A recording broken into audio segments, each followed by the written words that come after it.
எல்லாருக்கும் வணக்கம். நான் doctor Karthikeyan, arthroscopy and sports surgeon, Royal care hospital.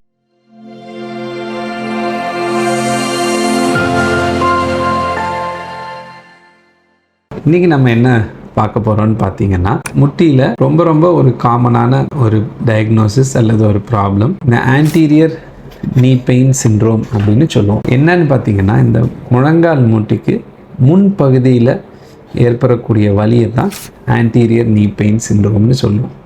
So எதனால் இந்த வலி வருது, என்ன காரணங்கள் அப்படின்னு பார்த்தீங்கன்னா, முக்கியமாக இந்த வலி வர்றதுக்கு ஒரு காரணம், இந்த முழங்கால் மூட்டுக்கு முன்பகுதியில் இருக்கிற இந்த பெட்டல்லா அப்படிங்கிற ஒரு சின்ன எலும்பு இருக்குது இல்லைங்களா, இந்த எலும்புகளுக்கும் இந்த அடிப்பகுதியில் இருக்கிற தொடை எலும்பு, ஃபீமர்னு சொல்கிற தொடை எலும்புக்கும் நடுவில் ஒரு உராய்வுகள் ஏற்படுறது தான் இந்த வலி வர்றதுக்கு காரணம். இதையவே நம்ம ஆன்டீரியர் நீ பெயின் சிண்ட்ரோம் அல்லது இந்த காண்ட்ரோமலேசியா பெட்டலா அப்படின்னு சொல்கிறோம். ஸோ இது ஏன் வருது, எந்த வயசில் வரும், இதற்குரிய ட்ரீட்மெண்ட் என்னங்கிறத பற்றி நம்ம விரிவாக பார்க்கலாம். இது முக்கியமாக ஒரு யங் ஏஜ் பர்சன்ஸில் வரக்கூடிய ஒரு ப்ராப்ளம். யங் ஏஜ் அப்படின்னு பார்த்திங்கன்னா ஒரு 20-30 வயசில் இருக்கக்கூடிய பாப்புலேஷனுக்கு வரும். யாருக்கு வரும்னு பார்த்திங்கன்னா, மேல்ஸுக்கும் வரலாம், ஃபீமேல்ஸுக்கும் வரலாம்.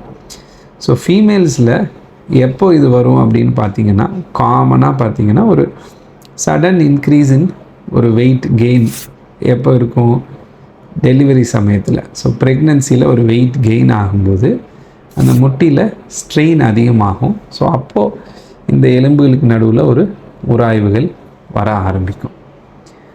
அடுத்தது ஜென்ஸில் எப்போ வரும் அப்படின்னு பார்த்திங்கன்னா, ஒரு சடன் ஒரு அன்யூஸ்வல் ஆக்டிவிட்டி, இப்போ ரெகுலராக இல்லாமல் திடீர்னு ஒரு ஃபிசிக்கல் ஆக்டிவிட்டி லைக் ஜிம்மில் எதுவும் போயிட்டு அதிகமாக இந்த ஸ்குவாட்டிங்னு சொல்லுவோம், இந்த தோப்பு கரணம் போடுற மாதிரி உட்காந்து எந்திரிச்சு எக்ஸசைசஸ் பண்ணும்போது இந்த எலும்புகளுக்கு நடுவில் இருக்கிற ஃப்ரிக்ஷன்னால் அகெயின் இது வரும். போத் மென் அண்ட் விமெனில் ஒரு வெயிட் அதிகமாக இருக்கிறீங்க, கொஞ்சம் வெயிட்டை குறைக்கலாம் அப்படின்ட்டு அக்ரெசிவாக போய் ஜிம்மில் கொஞ்சம் ஃபிசிக்கல் ஆக்டிவிட்டி ஸ்டார்ட் பண்ணுவாங்க, ஜூம்பா டான்ஸிங் ஸ்டார்ட் பண்ணுவாங்க. அந்த மாதிரி சமயங்கள்லையும் இந்த எலும்புகளுக்கு நடுவில் ஒரு உராய்வுகள் வரும்போதும் இந்த பெயின் வரும். இதை என்ன மாதிரியான வலிகளை ஏற்படுத்தும் அப்படின்னு பார்த்தீங்கன்னா, ரொம்ப முக்கியமாக இந்த முட்டியில் கீழே உட்கார்ந்து எந்திரிக்கும் போது, இல்லை படி ஏறி இறங்கும்போது, உயரம் குறைவான சேரில் உட்காந்து எந்திரிக்கும் போது, அல்லது கால் சமணங்கால் போட்டு உட்காரும்போது, அல்லது இந்தியன் டைப் ஆஃப் கிளாசெட்ஸில் குத்த வச்சு உட்காரும்போது, இந்த மாதிரி சமயங்களில் இந்த 2 எலும்புகளுக்கு நடுவில் ஒரு உராய்வுகள் ஏற்படுறதுனால இந்த வலி வரும். ஸோ பேஷண்ட்ஸ் என்ன சொல்லுவாங்கன்னா, நான் ரொம்ப நேரம் கால் மடித்து உட்காந்துட்டு காலை நீட்டும்போது வலி வருதுன்னு சொல்லுவாங்க. ஸோ இதெல்லாம் ஒரு காமன் சிம்டம்ஸ். ஸோ இதை எப்படி டயக்னோஸ் பண்ணுறதுன்னு பார்த்தீங்கன்னா, ஒரு ஆர்த்தோபெடிக் சர்ஜன் அல்லது ஒரு ஸ்போர்ட்ஸ் சர்ஜன் பார்த்தீங்கன்னா, இந்த ஒரு சிம்பிளான டெஸ்ட்ஸ் மூலமாக எக்ஸாமினேஷன்லேயே இதை கண்டுபிடிச்சிட முடியும். தேவைப்பட்ட ஒரு எக்ஸ்ரேல இதை நம்ம டயக்னோஸ் பண்ணி இதற்கு ரொம்ப சிம்பிளான ட்ரீட்மெண்ட் மூலமாகவே இதை சரி செஞ்சிட முடியும். மிகவும் முக்கியமான ட்ரீட்மெண்ட் என்னன்னு பார்த்தீங்கன்னா, எக்ஸசைசஸ் தான்.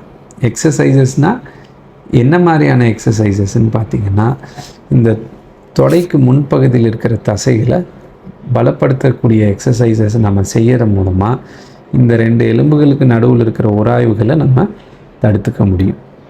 ஸோ இந்த குவாட்ரிசெப்ஸ் மசில்ஸ் அப்படின்னு சொல்லுவோம். இந்த குவாட்ரிசெப்ஸ் மசில்ஸை பலப்படுத்திக்கிட்டு வேறு தசைகள், இறுக்கமாக இருக்கிற தசைகளை ஸ்ட்ரெச் பண்ணி லூஸ் பண்ணிக்கணும். ஸோ இந்த முக்கியமாக இந்த ஹாம்ஸ்ட்ரிங்ஸின் தொடைக்கு பின்னாடி இருக்கிற தசைகளை ஸ்ட்ரெச் பண்ணுறது மூலமாகவும் இந்த குவாட்ரிசெப்ஸ் தசைகளை பலப்படுத்துறது மூலமாகவுமே இது சரியாகலாம். சில சமயங்கள் வேறு சில காரணங்கள்னாலேயும் இது வரலாங்க. கெண்டைக்கால் பகுதியில் இருக்கிற தசைகள் இறுக்கமாக இருக்கிறதுனாலையோ, இல்லை பாதம் அல்லது குதிகாலில் சில மாற்றங்கள் இருக்கிறது மூலமாகவோ, அல்லது ஹிப் ஜாயிண்ட், முழங்காலுக்கு மேலே இருக்கிற ஜாயிண்ட்டில், ஹிப் ஜாயிண்ட்டில் இருக்கிற தசைகள் இருக்கிற மாற்றங்கள்னாலேயும் இந்த பிரச்சனை சம்டைம்ஸ் வரும். ஸோ அந்த சமயங்களில் டாக்டர் அதை கரெக்டாக அசஸ் பண்ணி இந்த ஹிப்பில் இருக்கிற மசில்ஸையும் நம்ம பலப்படுத்தி ஸ்ட்ரெச் பண்ணுற எக்ஸசைசஸ் பண்ணுறது மூலமாகவும், இந்த கெண்டைக்கால் காஃப் மசில்ஸ் அண்ட் ஃபீட்டை பலப்படுத்துறது மூலமாகவும் இந்த பெயினை குறைச்சிக்க முடியும். ஸோ ஒரு காமன் ப்ராப்ளம், ஆனால் ஒரு ஈஸிலி ட்ரீட்டபிள் ப்ராப்ளம் என்னன்னு பார்த்திங்கன்னா இந்த ஆன்டீரியர் நீ பெயின் அல்லது காண்ட்ரோமலேஷியா பெட்டலா. அண்ட் இதற்கு முழுமையான ட்ரீட்மெண்ட் என்னன்னு பார்த்திங்கன்னா பயிற்சிகள் மட்டுமே தான். ரொம்ப ரேராக இந்த டேமேஜஸ் அதிகமாகும்போது, வலிகள் தொடர்ந்து இருக்கும்போது நம்ம எம்ஆர்ஐ ஸ்கேன் எடுத்து பார்க்குறது மூலமாக இந்த கார்டிலேஜில் எந்த அளவுக்கு டேமேஜ் இருக்குங்கிறத பொறுத்து சில சமயங்கள் ஜாயிண்டில் இன்ஜெக்ஷன்ஸ் மாதிரி போட வேண்டியது இருக்கலாம். But otherwise it is easily treatable with good exercises and rehabilitation. Thank you.